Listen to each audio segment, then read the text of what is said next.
when you experience your consciousness in a misrelationship, like hating reality or fleeing reality,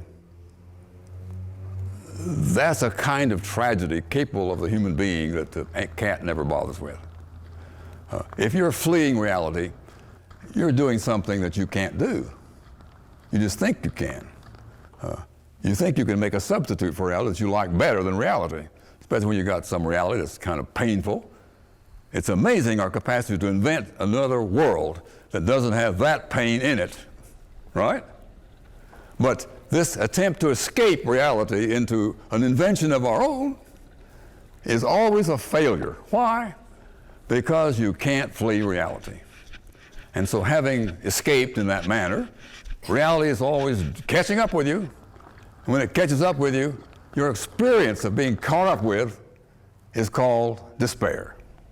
Why is it despair? Because you have to admit that you've been living in an unreality, in an estrangement from reality, in a self-created delusion about reality. And you had hoped that was reality, and you're disappointed that it isn't. You know, death sometimes comes like that. You said, well, I thought death was something that happened to other people, and now it's happening to me. There's a great tendency in me to flee somewhere, if it were possible, into a world in which this is not going on, and so forth. Or maybe you're fighting with reality. Again, fighting reality is a tragic going on us because you can't win.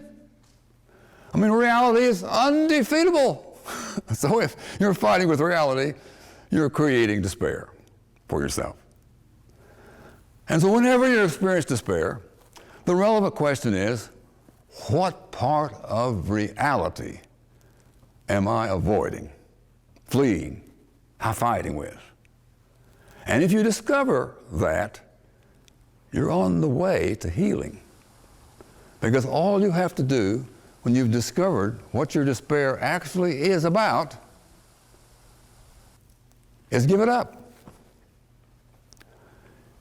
Lies about reality have a certain fragileness about them. All you have to do to solve them is stop lying.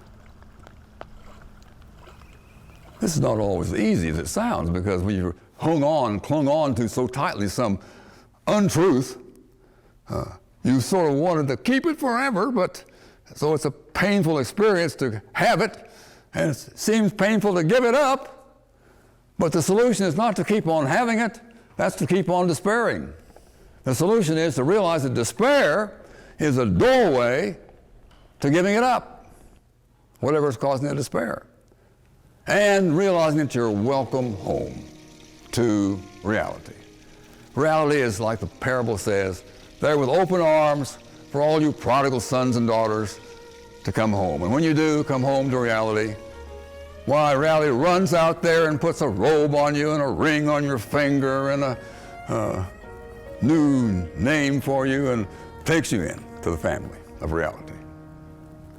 And all that's required of you is just to accept the fact that you are accepted home. Your malice and despair and bondage and addictions and all this kind of obviously crappy type living can be healed by just acknowledging what's causing it, coming home to reality, and choosing to live a realistic life.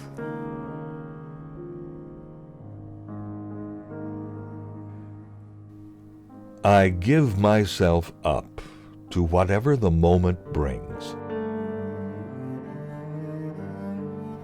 I know I am going to die, and I have nothing left to hold on to.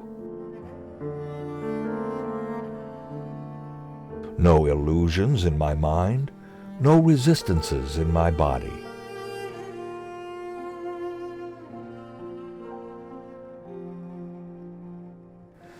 I do not think about my actions, they flow from the core of my being.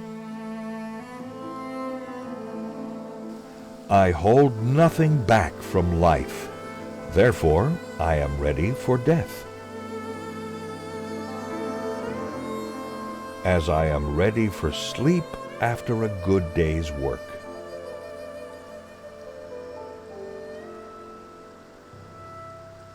Will you practice the alternative path through life with me?